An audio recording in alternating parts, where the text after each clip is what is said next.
Good day, everyone. Today we begin Session 1.B, Understanding the ARAL-Reading Program.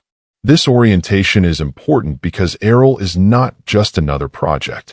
It is the department's concrete response to help struggling learners recover and strengthen their reading skills. In this session, we will walk through the program's foundations, guidelines, and implementation flow so that all of us, from school heads to teachers, understand not only the technicalities, but also the purpose behind every step. When we talk about ARAL milestones, we are really talking about a roadmap of readiness. It started in June 2025 with DepEd Order Number 18, the program's main implementing guidelines. By July, DepEd released Memorandum 56, which provided schools with tools for the ARAL School Readiness and Responsiveness Audit. Then, in August, Memorandum 64 followed, giving the specific guidelines for ARAL reading for key stages 1 to 3. These issuances are not just paperwork. They represent a timeline of how carefully the department prepared before the rollout. The materials, trainings, and orientations we are doing right now are part of that sequence, ensuring that by August 26th or September 15th, every school is ready to start. These issuances, DO 18, DM 56, and DM 64, are the pillars of ARAL. Imagine them as the rulebook, the audit checklist, and the subject-specific playbook. The order gives us the what and the why. The memorandum on ASRRA tells us how ready we are, and the ARAL reading guidelines focus on the actual delivery of reading interventions. Without these issuances, implementation would be fragmented. With them, we are aligned from central office down to the classroom tutor. The framework shown here looks like a cycle, but it is actually a learner's journey. It begins with the BOSY assessment. That's our starting line, where we identify who needs extra help. From there, learners enter targeted ARAL interventions, with teachers tracking progress through formative assessments. Learners who catch up can exit at any point. Those who continue to struggle stay in the program and get additional support. By the EOSY assessment, we know who has reached grade level and who still needs ARAL-Summer. This framework is like a safety net. It makes sure that struggling learners are continuously supported and never fall through the cracks.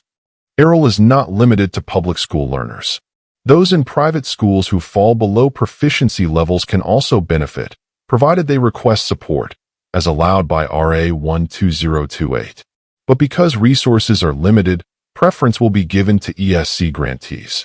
Think of this as DEEP's way of ensuring fairness. Those most in need get priority.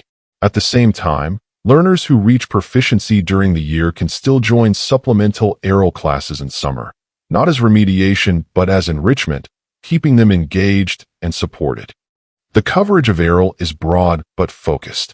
For key stages 1 to 3, we zero in on reading and mathematics across grades 1 to 10 and science beginning in grade 3. Even kindergarten is part of the plan, though not in the form of direct remediation. Rather, foundational skills are built into their daily developmental blocks. The message here is clear. ARAL is not a patch-up program. It is a system of academic recovery that spans from the earliest learners all the way to junior high. ARAL has 4 components: reading, mathematics, science, and summer. But let's be realistic. Resources are limited, so DepEd had to prioritize. That's why for this school year, the focus is ARAL reading. Why? Because reading is the gateway skill, and among the 4, it is the most prepared in terms of assessments and materials. Mathematics is projected to roll out later, possibly by the 3rd quarter or during summer, while science will follow in SY 2026 to 2027. So, the spotlight now is on reading. Because if learners cannot read fluently, they cannot fully learn in other subjects. This slide highlights DepEd Memorandum 64, S. 2025, which is the official set of implementing guidelines for ARAL reading.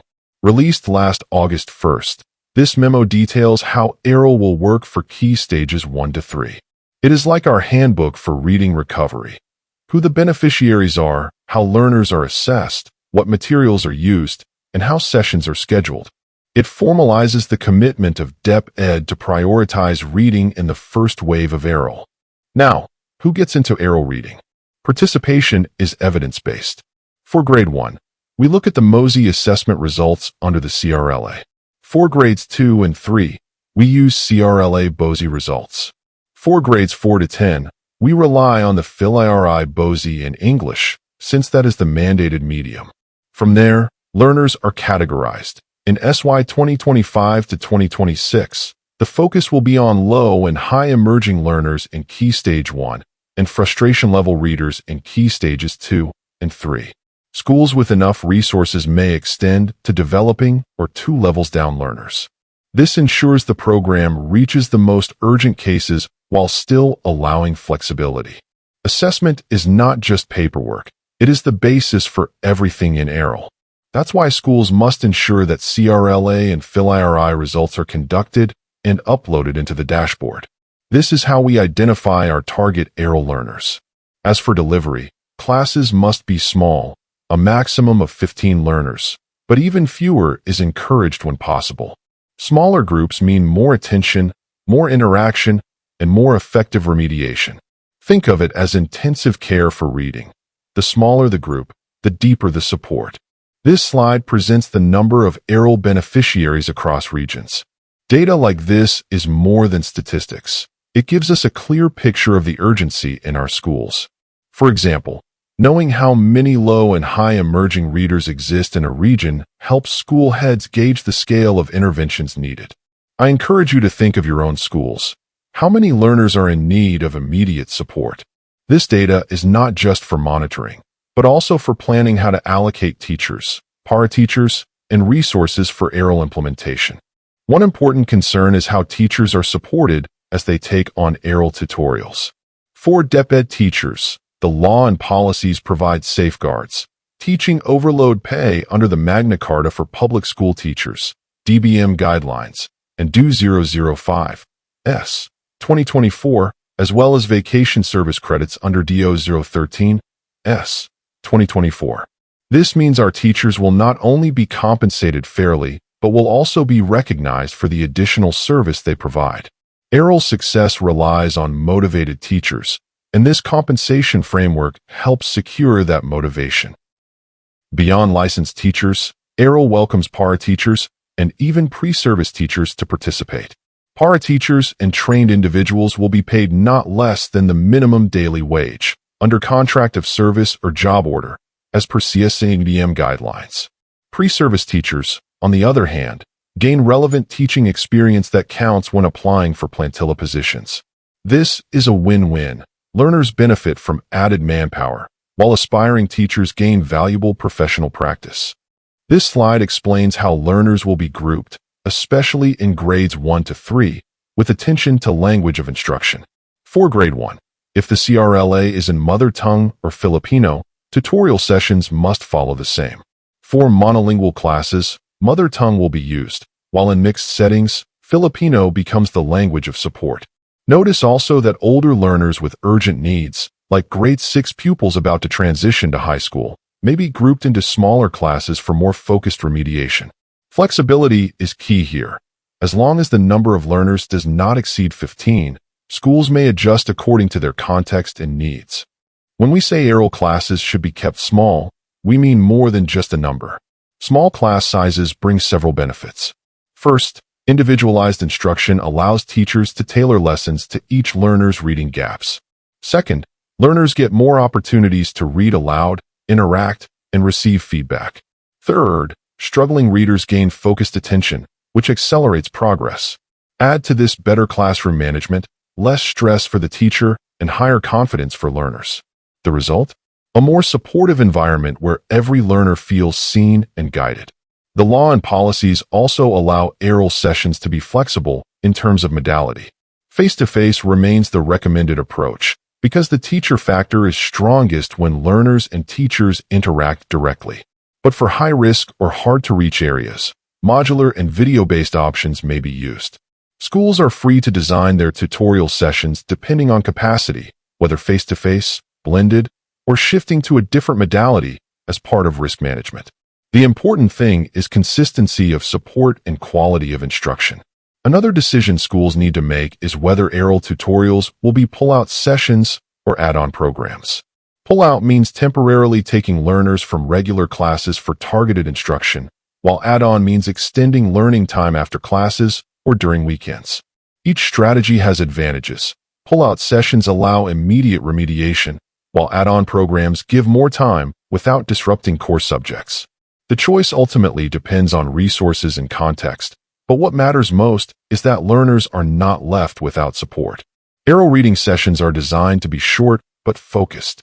They should not exceed 1 hour on weekdays, with options of 30, 45, or 60 minutes depending on the school's resources. The preference is for daily sessions, or at least more than once a week, ensuring frequency and continuity in reading practice. Remember, the goal is not to overburden learners, but to provide sustained, manageable interventions that help build fluency and comprehension step by step. ARAL reading itself has specific components to address different learner levels.